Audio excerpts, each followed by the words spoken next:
We have roadside assistance with our insurance policies, so we're going to call them up.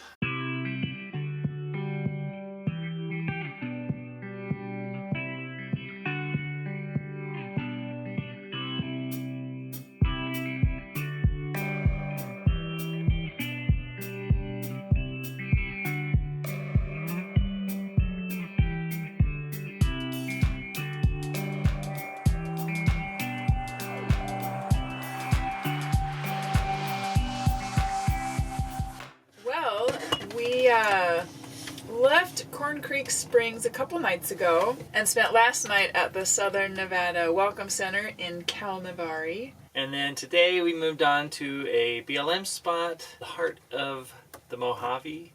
Yeah, it's right off Highway 95 in California. The big downside of this area is that there's a ton of garbage, like discarded mattresses and tires and broken glass. I'm kind of assuming it's just near the highway since that's like an easy place for people to dump. But you can go further in. In fact, there's a Class C that's maybe like a half mile in, closer to the mountains, where it's much more private. You're a lot further from the highway. Yeah, we're just planning on staying one night, just day by day, trying to get further south, further down in elevation. Yeah.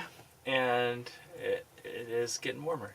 And for anyone noticing me drinking a beer, I'm having an Omission IPA, which is a gluten-removed beer. And what's kind of neat is that they stamp it with a number that you can go on their website and you can actually look up the test results from its gluten testing, and you can see the parts per million that it came in at. Anywho, yeah, it's going to be a relaxing evening. I've got to finish up the episode. Brad's going to heat up some leftovers for us for dinner, and if I get some spare time, I'll work on the comment system for the blog. I promise it's coming, guys.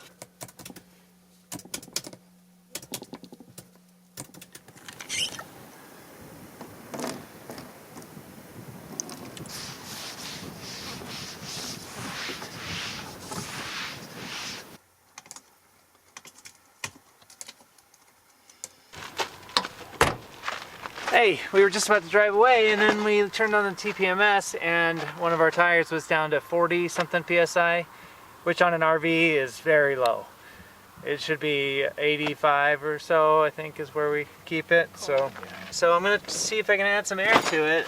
Yeah, it's definitely bulging down there pretty bad. Can you hear anything?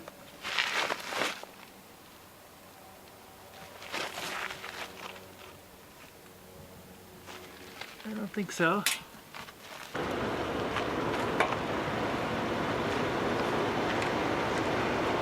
Put some air in there. So on the drive over here last night, I was aware that that tire was lower than the other ones. I think it was about 12 PSI lower than the other ones, but it increased during the drive.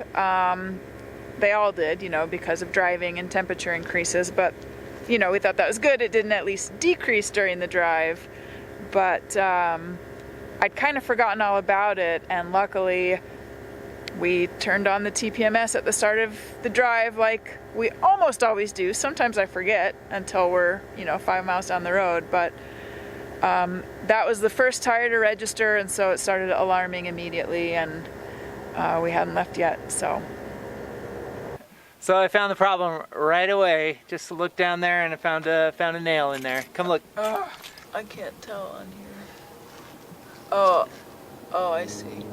Well, another fun adventure. Well, I guess we got ahead of ourselves a little bit, putting the air in there. It was only after we put the air in that we looked and saw that there was a nail in the tire. And thinking about this a little more, we decided not to chance driving on it. We don't want to have some kind of blowout in the middle of the highway, not have a place to pull over. So we're going to play it safe and stay here. We have roadside assistance with our insurance policies, so we're going to call them up. Man, we wouldn't have even noticed it if it weren't for the tire pressure monitoring system. That thing is a godsend. So I called roadside assistance and I was able to schedule help for the morning. But man, it sure was a pain in the butt to explain to the customer service rep where we are. Because we're just in the middle of nowhere right along the highway. and she seemed hell-bent on finding it via landmarks. I offered to give her the GPS, and she didn't want that. For some reason, their system needs to have some kind of a landmark, like an address or a Crossroad. this many miles from this crossroad or something. Yeah, they should just integrate with what 3 words, because that's a lot easier than GPS for talking about location. What 3 words is a way of describing any location on the planet with just 3 words. So I looked it up, and our location is Spherical Thighs Subways. That is ridiculous. Yeah. Oh, Paco is over this conversation. Oh, yes, he is. He just wants FOOD.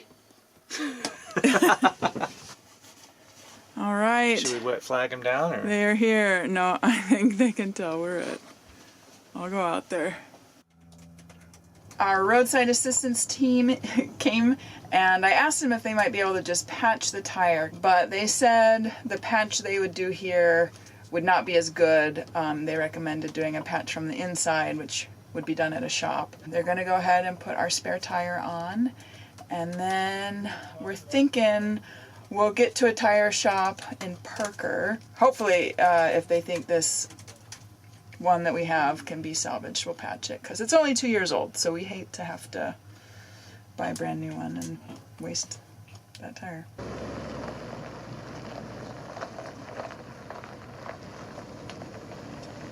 So everything worked out great with the tire situation. We pulled into Parker, Arizona, and the guys at State Line Tire took real good care of us. Yeah, before we'd even gotten out of the RV, there was someone that had come up to see how they could help us. So when we were back at our boondocking site, roadside assistance put our spare on, which we learned is a 2002 tire. So they did not really recommend us driving very far on it. But it got us to Parker, and so the guys at State Line patched our original tire that had a couple nail holes in it, and then we also had them do a tire rotation because we were long overdue for that. I think all told, to do the patch was like $25, and the tire rotation was like $90. So not too bad. Pretty reasonable, and those guys were just so awesome. Can't say enough about them. Yeah, we gotta leave them a really good Yelp review. Yeah, looking forward to getting back on the road with all working everything. It's been a bit of a rocky start here heading out of St. George, but I think we're all set now. Fingers crossed anyway. Yeah, there's always stuff that comes up, and we just laughed at how kind of calm and cool we were about everything. And I think it's because we didn't have any agenda or schedule to keep, so we could stay another night, we could wait for roadside assistance. Yeah. It didn't happen on a busy highway, side of the road situation, so I think all that helped it to be a really calm situation for us. But I think if this had happened in our, when first we year first started travel. out, we would have been a lot more stressed about it. Yeah,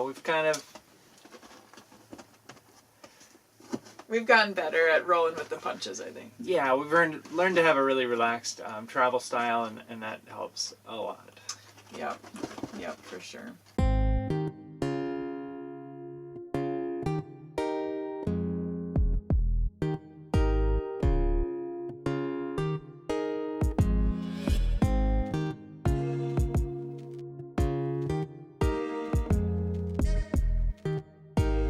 We were in Vidal Junction, and we noticed a peculiar little point of interest on the map, on Google Maps.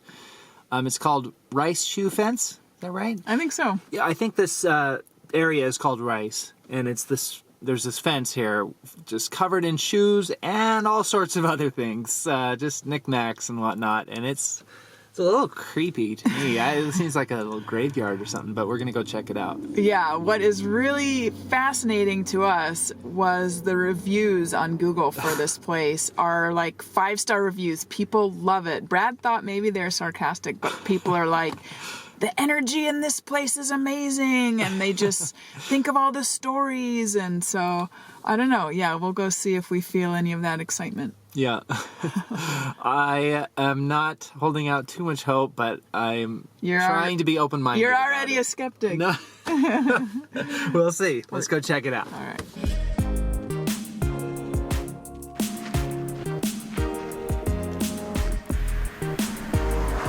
Would it be crazy to take a pair of shoes? Yes. Oh. That's wrong. Oh, okay.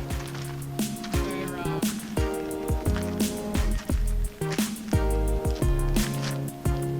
I guess there's some memorial stuff here. Looks like this guy died just a couple months ago. Born in 1935. Oh, here's another one. Born in 65.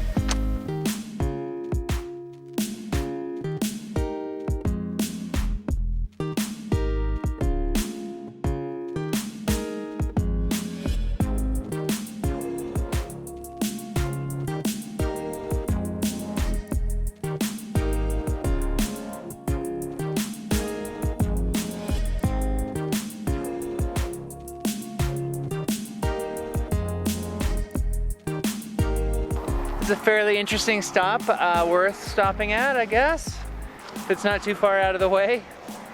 It was kind of fun to see that, and I'm really grateful that the tire situation worked out pretty seamlessly, pretty painlessly in the end, and I'm really excited for what is coming in the new year.